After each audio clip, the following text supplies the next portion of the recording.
Assalamualaikum Ustaz. Waalaikumsalam warahmatullahi wabarakatuh. Mohon dijelaskan bagaimana caranya agar kita terhindar dari perbuatan syirik asghar, riya, sum'ah, karena hati ini sangat lemah. Kadang kita beramal, di hati kita ada perasaan senang. Apakah ini juga termasuk riya? Kalau perasaan senang tentunya tidak ya. Bahkan ini yang dijanjikan oleh Allah Subhanahu wa taala, ada ketenangan di dalam hati, ada perasaan senang di dalam hati ketika kita melakukan kebaikan. Ala bidzikrillahi tatma'innul qulub. Ingat-ingatlah dengan berzikir kepada Allah, hati akan menjadi tenang. Masuk ke dalam zikir kepada Allah ini semua amal kebaikan. Semua amal kebaikan itu termasuk bentuk zikir kepada Allah Subhanahu wa taala apabila dilakukan karena Allah, karena mengharapkan pahalanya. Sehingga orang yang melakukan kebaikan itu hatinya akan bahagia. Hatinya akan senang. Hatinya akan tenang. Ini bukan riya ya. Riya itu ketika kita mengharapkan pujian dari orang lain karena kebaikan yang kita lakukan. Kita ingin dilihat orang lain baik, kita ingin didengar orang lain baik. Ya, ini riya, ini sum'ah. Untuk menghindarkan diri dari hal tersebut, sudah saya sebutkan tadi, ada 5 hal ya. Yang pertama, kita berdoa kepada Allah dengan doa yang diajarkan oleh Rasulullah SAW.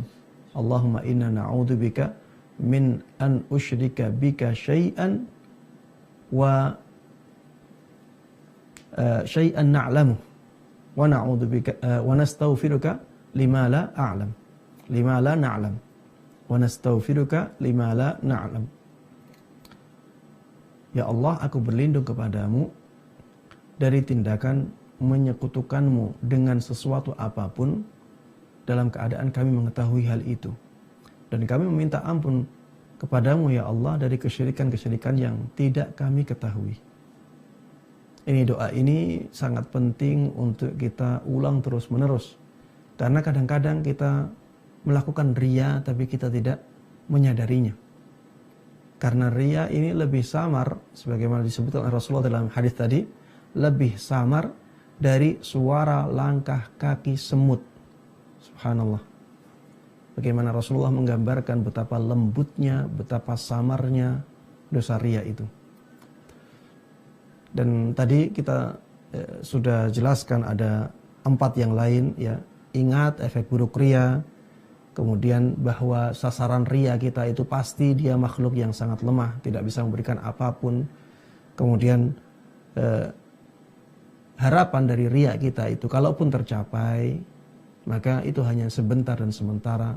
Dan belum tentu kita bisa mencapainya. Belum tentu kita bisa mendapatkannya. Untuk apa kita mengharapkan sesuatu yang tidak pasti seperti ini?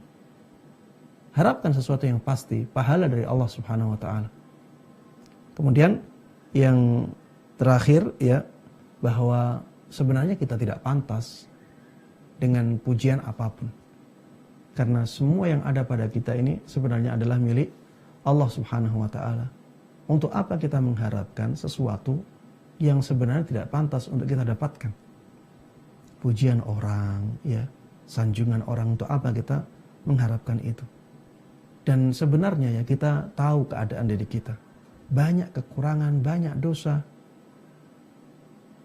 Kita tidak pantas dengan pujian itu sama sekali. Kalaupun ada kebaikan pada diri kita, dan kebaikan itu banyak, semuanya itu titipan Allah Subhanahu wa taala.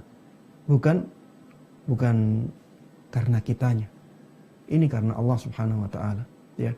Dengan 5 hal ini, insyaallah kita bisa memerangi ya dosa kesyirikan kecil yaitu riya tadi ya. Wallahu taala alam. Assalamualaikum. Waalaikumsalam warahmatullahi wabarakatuh. Ahlan wa sahlan. Halo Ustaz, tanya Ustaz lebih mudah.